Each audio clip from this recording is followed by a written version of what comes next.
Spending a few days traveling to Stirling, the Wallace Monument, St. Andrews and the Old Course, and the push up the A9 north through Cairngorms National Park, I have finally arrived in the Scottish Highlands. After spending the night in a small town near Inverness, I was eager to get up and head to the loch. I remember back when I was a kid and watching the Discovery Channel, I would see the Loch Ness monster stories, and they would always bring you to this place to show you around. Ever since then, I have always wanted to come here. First, when you're a kid, you think to yourself, I'm going to go see that monster. I'll find it. But the more you watch, the more you see how beautiful and unique a place Loch Ness is, and you want to visit even more. So this is a real dream come true for me.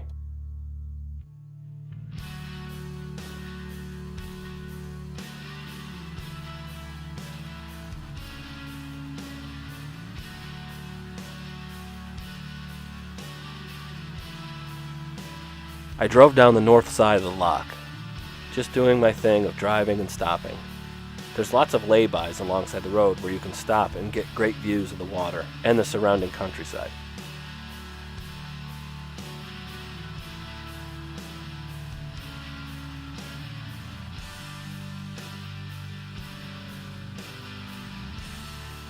I stopped by Urquhart Castle. I looked around at the view from the parking lot, and I decided I didn't want to go down. Maybe now I wish I did, but at the time, I just wanted to see the loch and visit some of the towns. I just didn't feel like poking around an old castle at the time.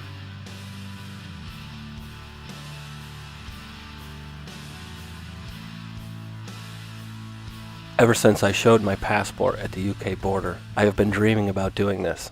I found a lay-by that was not very busy at all. The weather was a bit strange. It was sunshine and a little bit of rain. But it was bright, warm, and quiet, and almost perfect for the simple little thing I wanted to do.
This water is freezing.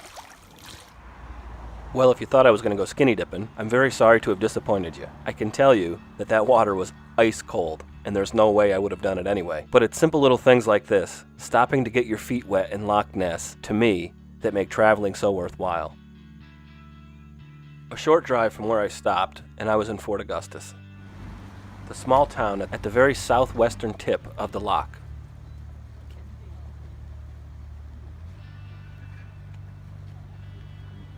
It was here for the first time that I seen some signs in Scottish Gaelic. This interested me very much, especially having missed the Isle of Skye and the Isle of Lewis like I wanted. I was really hoping to get to hear some of the language. After talking to some of the locals, they said there are some Gaelic speakers around, but not many, and my chances of hearing any was very slim.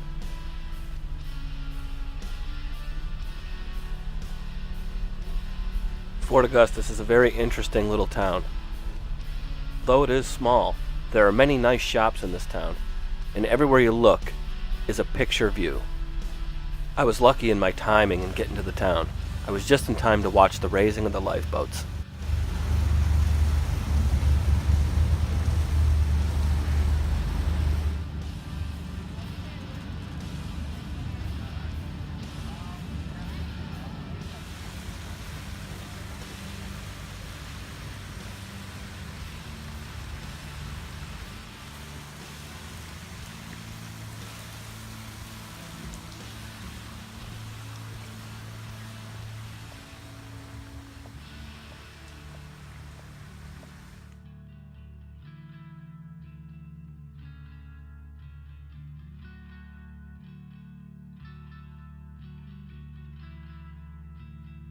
The 5 locks at the end of the Caledonian Canal in Fort Augustus is an amazing little feature.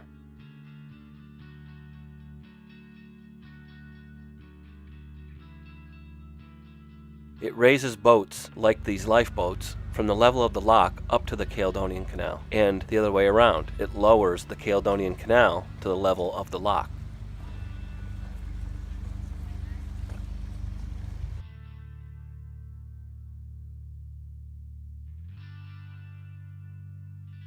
The Caledonian Canal itself is amazing. It's a recognized international civil engineering landmark, connecting the Irish Sea with the North Sea. It crosses the whole of Scotland. I took a short walk down the canal and hung out on the rocks of the Loch Ness viewpoint and just watched some boats come in and relaxed for a while.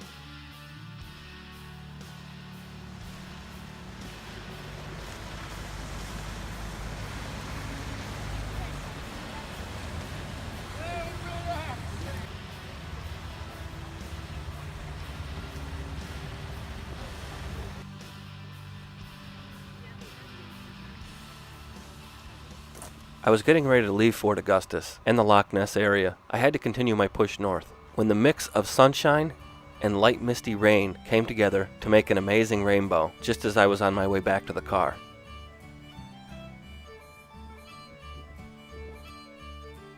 It was on my way out of Fort Augustus, sitting and admiring this rainbow, where I found my personal favorite fish and chips of the entire trip in the entire country. The monster fish and chips. Also battered and fried in the style of the fish was this beef version. It was something I have never seen before. Now, even the memory of this meal makes me feel a bit fatter, but it sure was delicious, and I suspect they didn't cook it at all there, but instead they find it at the end of these rainbows. But with that meal, I said my farewell to Fort Augustus and started the drive back up the loch. And it was behind this guy with the orange trailer that I enjoyed my last views of the loch.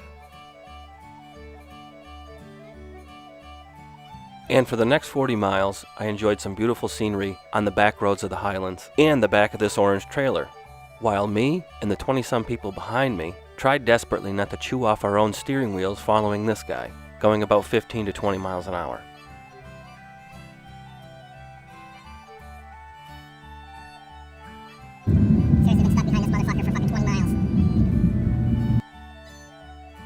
But once that guy was out of the way, I really needed to make some good time. I wanted to make John O'Groats before dark if possible, and I had a long way to go.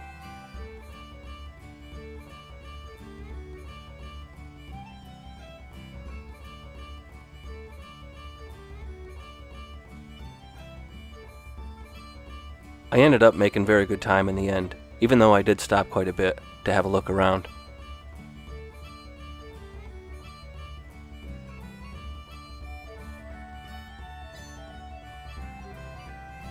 I was really heading into one of the most beautiful and interesting drives of the whole journey.